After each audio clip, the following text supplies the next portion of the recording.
Simple and basic English, and without hating. 10:49 a.m.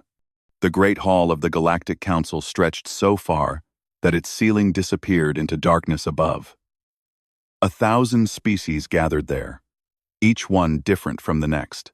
Some had scales, some had fur, and others glowed with their own light. They all came to watch the Trial of Worth, an ancient test that decided which species could join the council. Ambassador Sarah Chen stood among the crowd, feeling very small. She was human, and humans were new to this galaxy. Most species here had traveled between stars for thousands of years. Humans had only just learned to leave their solar system. The Kralix warriors stood at the center of the hall.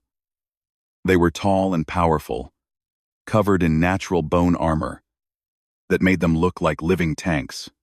Their leader, Commander Vroth, spoke in a voice that rumbled through the chamber. "Earth sends request for council membership," Vroth announced.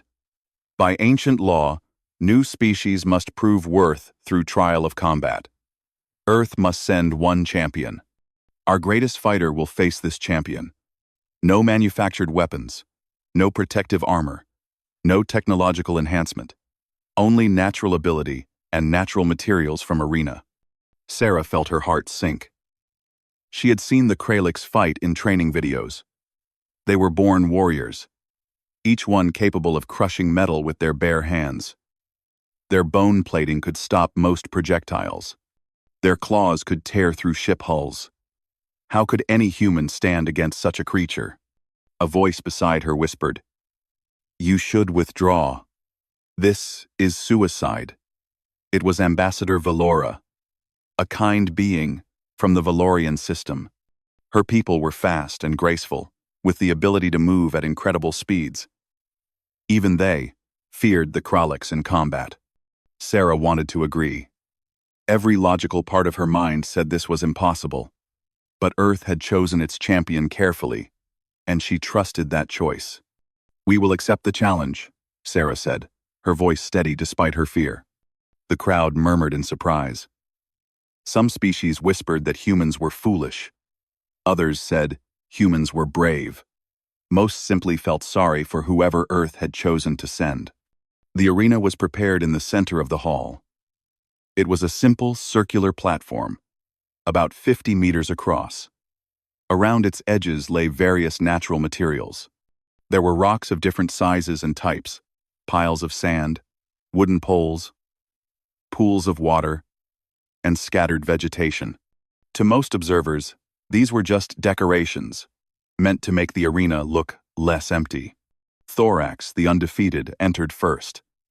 He was the largest Kralix anyone had seen in generations, standing 3 meters tall with bone plating so thick it looked black in the light. He had fought in 200 trials and never lost. His claws gleamed as he raised them to the crowd, and they roared their approval. Then the human champion entered, and the crowd fell silent. Marcus Webb looked ordinary in every way. He was of average height for a human, which made him seem tiny next to Thorax. He had no claws, no armor, no visible weapons. He wore simple clothes and walked barefoot onto the platform. His hair was gray at the temples, and his face had the lines of someone who smiled often. "This is your champion?"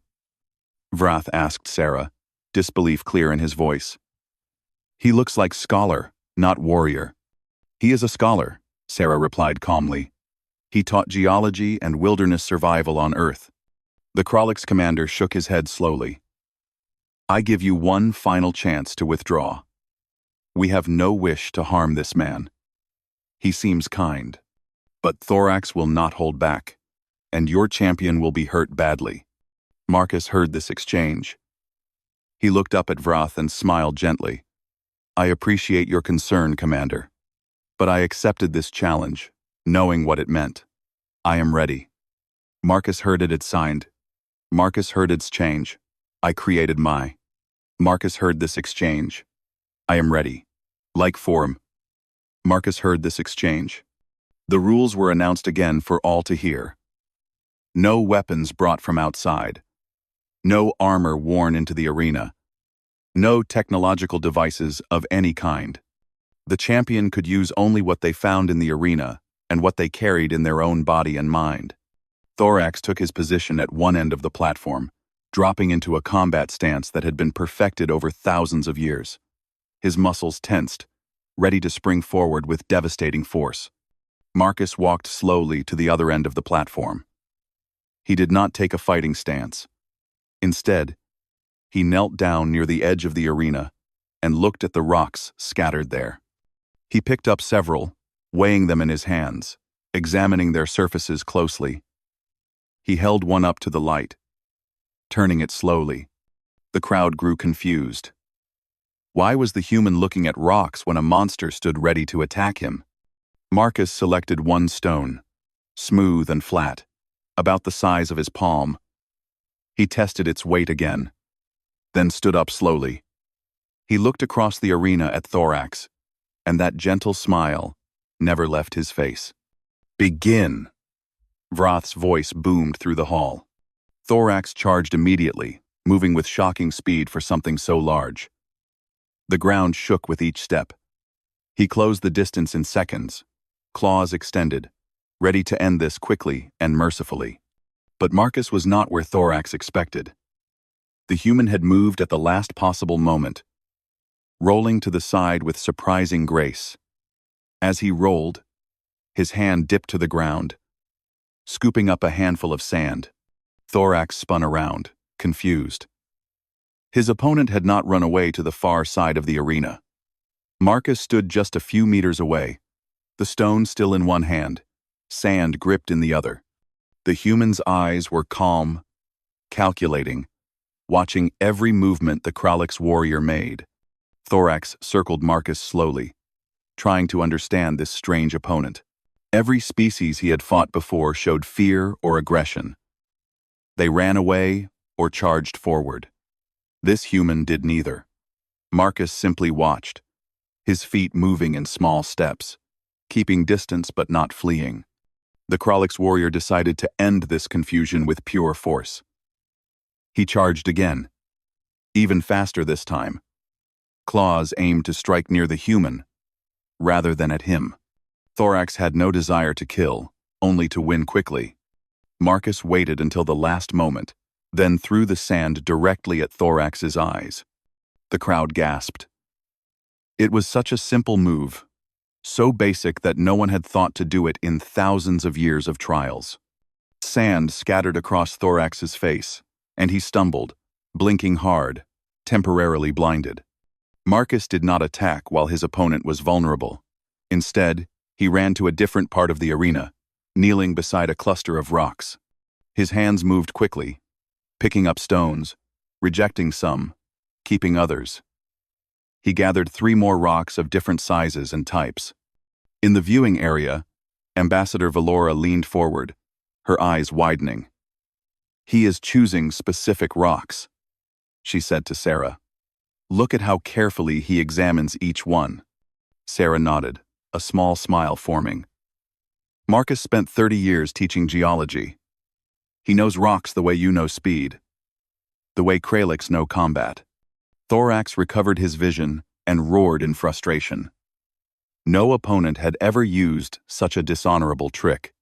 But as he prepared to charge again, he noticed something that made him pause.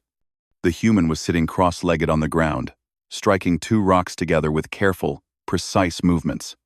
Small chips flew off with each strike.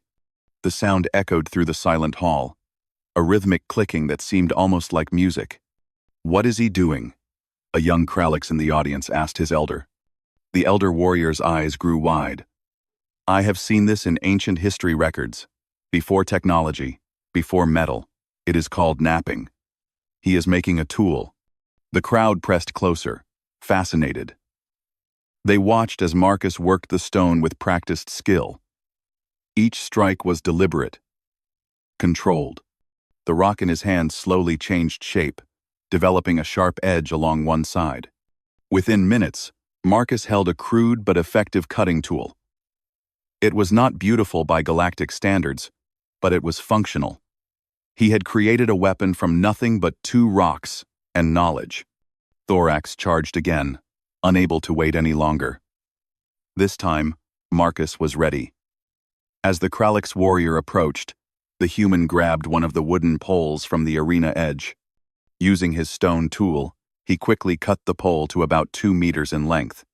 When Thorax's massive claw swept toward him, Marcus did not try to block it. Instead, he used the wooden pole as a lever, angling it so that Thorax's own force pushed the warrior off balance. The large fighter stumbled sideways, shocked by how his strength had been turned against him. Marcus moved to another part of the arena, his hands now gathering vines that grew among the decorative plants. The crowd watched in amazement as he worked quickly, tying vines around 2 rounded stones. Within moments, he had created a bola, an ancient hunting tool. Impossible, breathed Commander Vroth. He has made 3 different tools in less than 10 minutes. Thorax approached more carefully now, respect growing in his eyes. This human was not a warrior in the traditional sense, but he was dangerous in a completely different way. When Thorax lunged forward, Marcus threw the bola, and the weighted vines wrapped around the Kralix warrior's legs, tangling them. Thorax fell heavily, crashing to the platform. Again, Marcus did not attack. He simply moved away, giving his opponent time to free himself while he gathered more materials.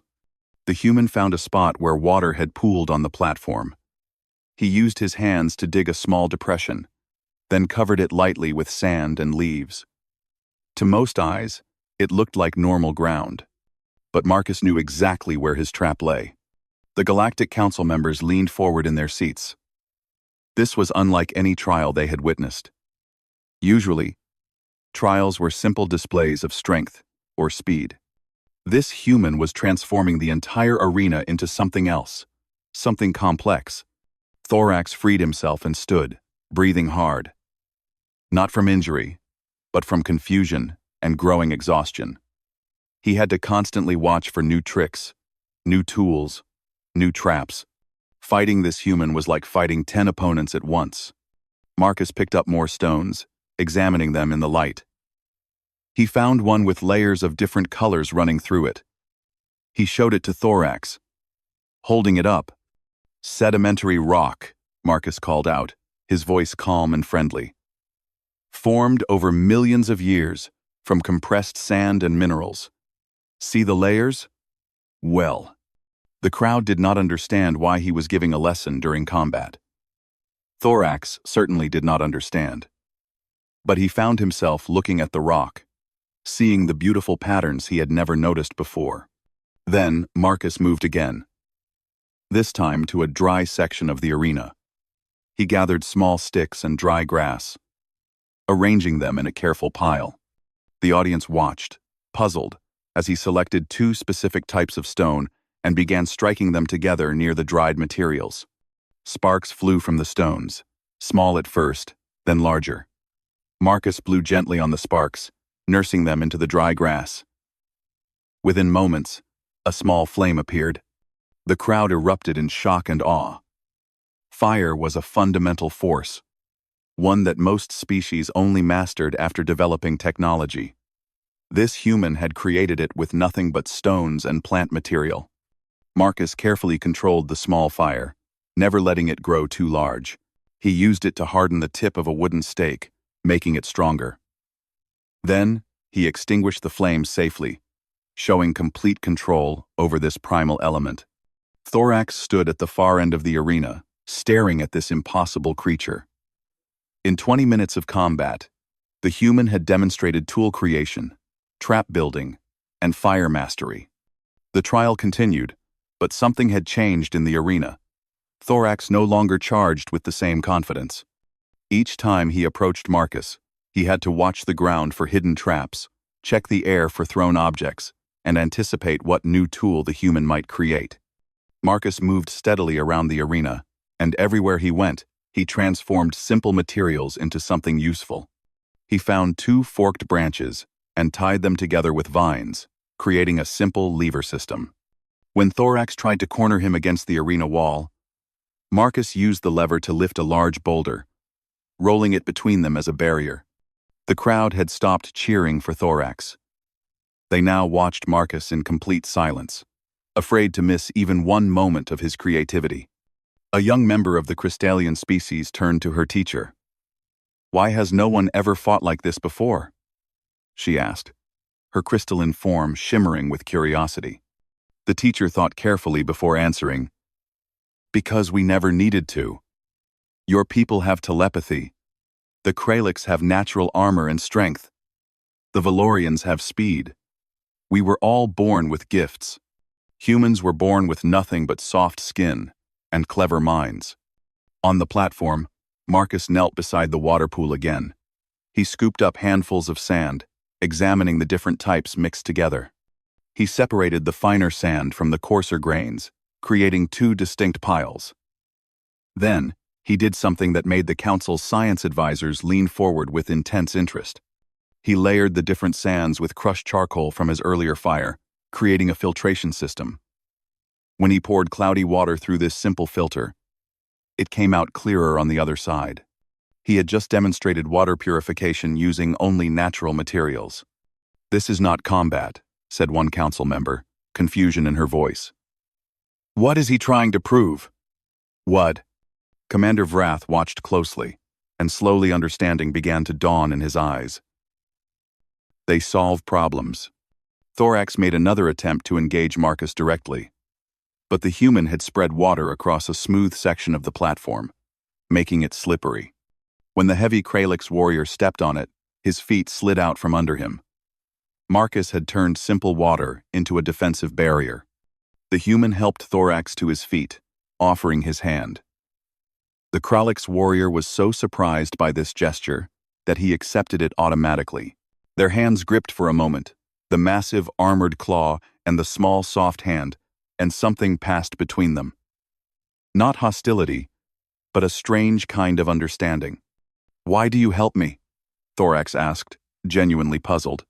"I am trying to defeat you." Marcus smiled that gentle smile again. "You are not my enemy. You are my teacher. Every time you attack, you teach me something new about movement and timing. Every time I create something, I hope I teach you something too." This answer confused Thorax even more. He backed away, needing time to think about what was happening. Marcus used this pause to create something new. He found several thin, flexible branches and wove them together, creating a basket. The crowd watched, mesmerized, as his fingers worked the branches over and under, forming a tight pattern. When finished, he used the basket to carry more stones from one part of the arena to another. 3 hours had passed since the trial began. Both fighters showed signs of exhaustion, but for different reasons. Thorax was tired from constant vigilance and confusion. Marcus was tired from continuous creation and movement. The human sat down on a smooth rock, breathing heavily. He picked up another stone. This one, with strange patterns embedded in its surface.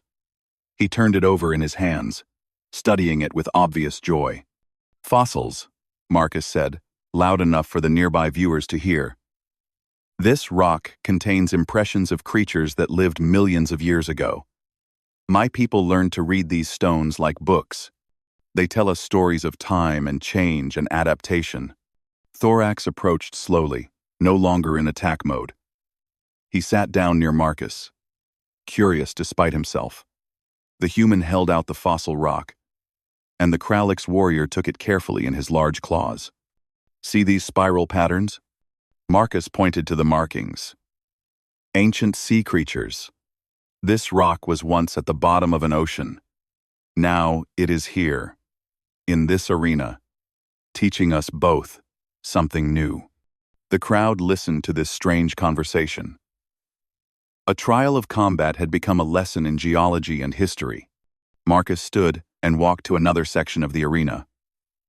He gathered more materials, creating a simple shelter using wooden poles, large leaves, and vines. The structure was small, but sturdy, designed to channel wind in specific directions.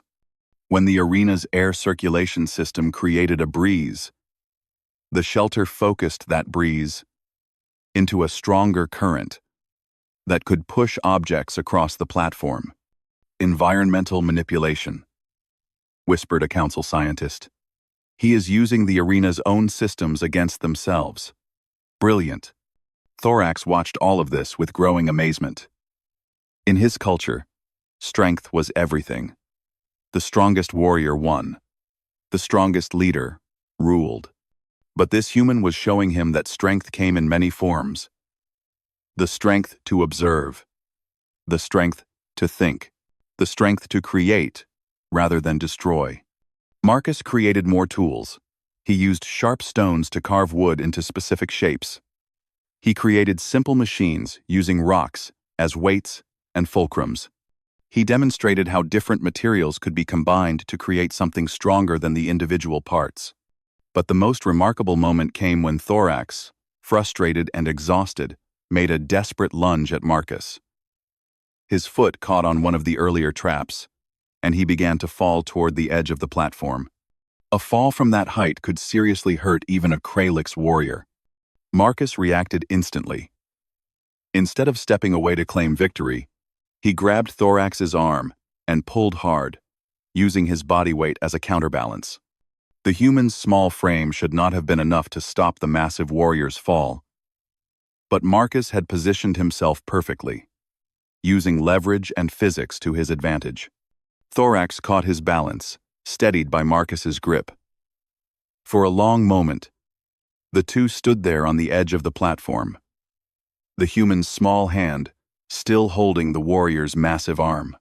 The crowd held its breath, waiting to see what would happen next. "Why?" Thorax demanded, his voice filled with confusion and something else. Something that might have been respect. "I am your opponent. You could have let me fall. You would have won." Marcus released Thorax's arm and stepped back, breathing hard from the effort.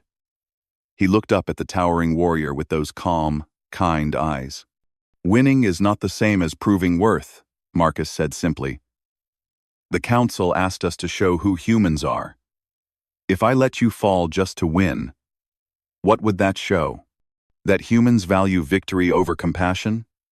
That we help others only when it benefits us?" The human walked to the center of the platform and sat down, his legs folded beneath him. He gestured for Thorax to join him. After a moment of hesitation, the great warrior sat as well, his armor plates scraping against the stone floor. Marcus picked up several rocks and arranged them between himself and Thorax. "Every species in this council has natural gifts," he began, his voice carrying through the silent hall. "You Kralix have incredible strength and natural armor. The Valorians can move faster than my eyes can track. The Crystallians can share thoughts without speaking. The thermal folk can survive in temperatures that would kill me in seconds." He held up a plain gray rock. "Humans have soft skin that tears easily. We are not particularly fast or strong. We cannot breathe underwater or survive in space without protection. We die from falls that other species would barely notice." Thorax listened, unsure where this was leading. "But we have something else," Marcus continued, turning the rock over in his hands. "We have the ability to see potential in everything around us. Give us a rock, and we see a hammer, a knife, a weight, a tool for making fire. Give us a problem, and we see a puzzle waiting to be solved. Give us an enemy, and we see a potential friend. A Menden. Quote, "One Menden." He placed the rock down and picked up another, this one with veins of crystal running through it. "This rock is beautiful, but most beings would just see a pretty stone. A human geologist sees a story. We see the heat and pressure that created those crystals. We see the time it took, the conditions that had to be just right. We see the knowledge we can gain from studying it." Marcus stood and walked to where he had built his small shelter earlier. He pointed to the various tools and creations scattered around the arena. "In 4 hours, I have made cutting tools, containers, traps, levers, fire, filtered water, and shelter. Not because I am special, but because this is what humans do. We adapt. We create. We learn. He turned to face the entire council, his voice growing stronger. You asked for a trial of worth. You wanted to see if humans deserve a place among you. But I ask you to think about what worth really means. Is it only about who can fight the best? Or is it about what we can contribute to each other? Commander Vroth stood from his seat in the viewing area. You speak well, human. But the trial is not finished. What happens now? Marcus smiled and looked at Thorax. That depends on my friend here. We can continue fighting if that is what the trial requires.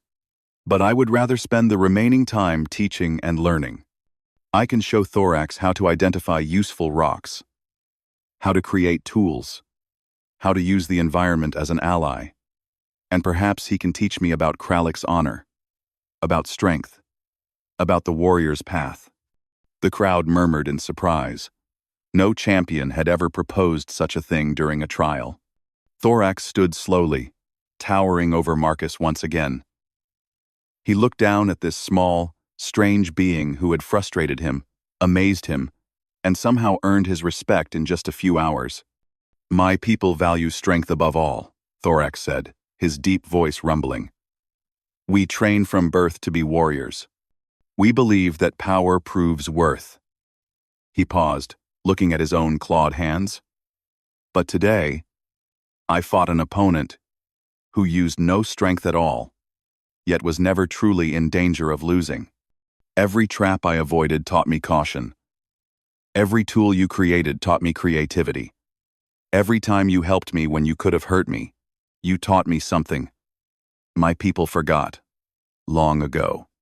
The great warrior knelt down, bringing himself closer to Marcus's height.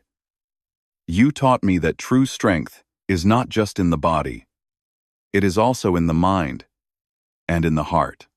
Marcus held out his hand again, and Thorax took it carefully. They shook hands in the human custom, and the crowd erupted in sounds of approval from 1,000 different species.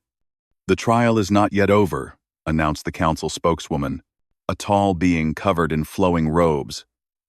But we have seen enough to begin our deliberations. Marcus Webb of Earth, you may use the remaining time as you see fit. Marcus grinned and gestured for Thorax to sit beside him again.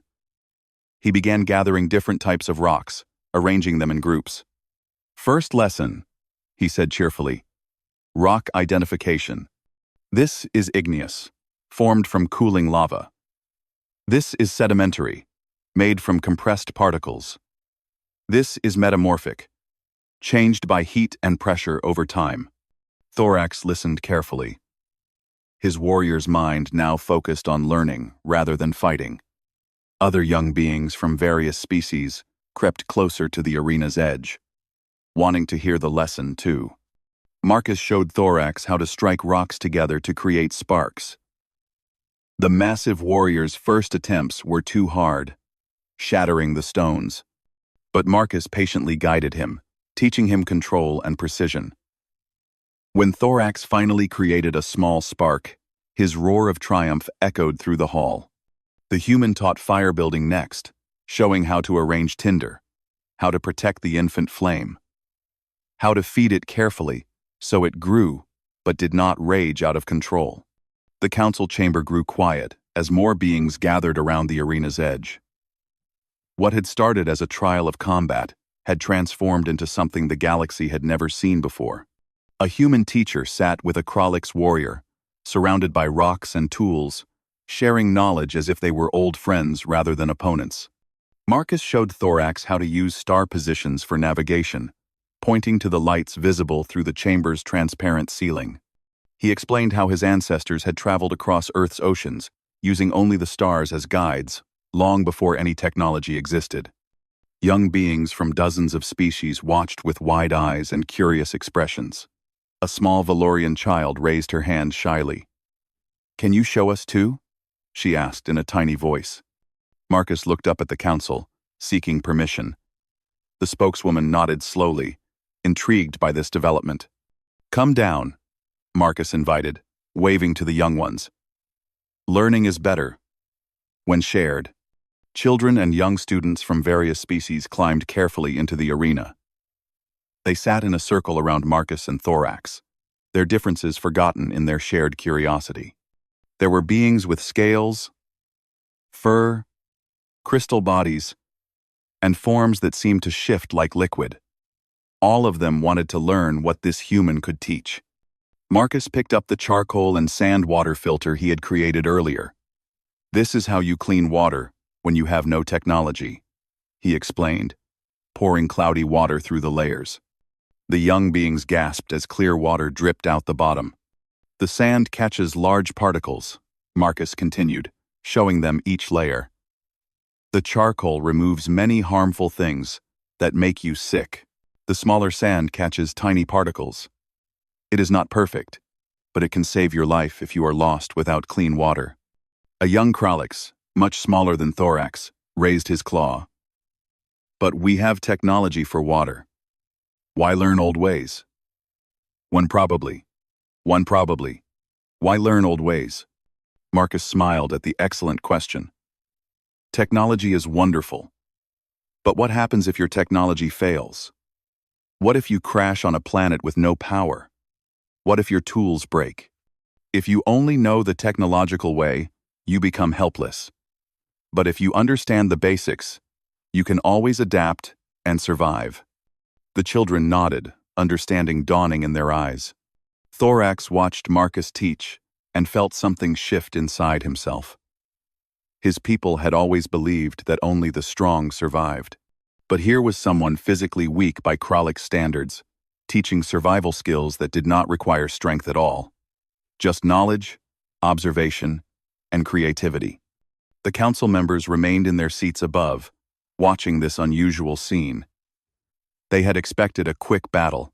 Instead, they had witnessed 4 hours of problem-solving, tool creation, and now, education. Ambassador Sarah Chen stood beside Commander Vrath, both of them observing quietly. "Your champion is remarkable," Vrath said, his tone thoughtful. "In all my years, I have never seen anyone turn a trial into a classroom." Sarah smiled proudly. "That is very human. We believe that knowledge shared is knowledge multiplied. One person with an idea is interesting. 1,000 people with that same idea can change a world."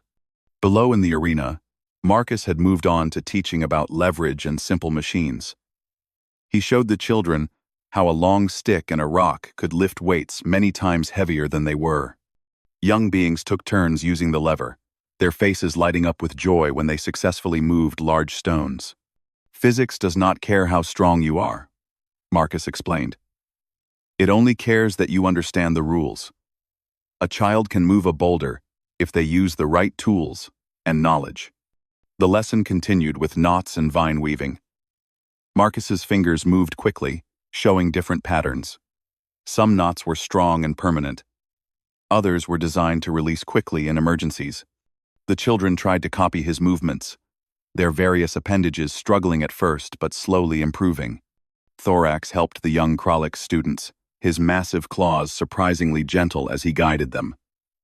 The great warrior was learning patience alongside the children, and Marcus noticed this with quiet approval. Time passed differently in the arena now. No one counted the hours anymore. Learning had its own rhythm, its own flow. Finally, the council spokeswoman stood. "It is time," she announced. "The council has reached its decision."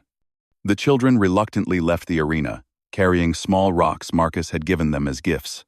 They returned to their families, already chattering about what they had learned.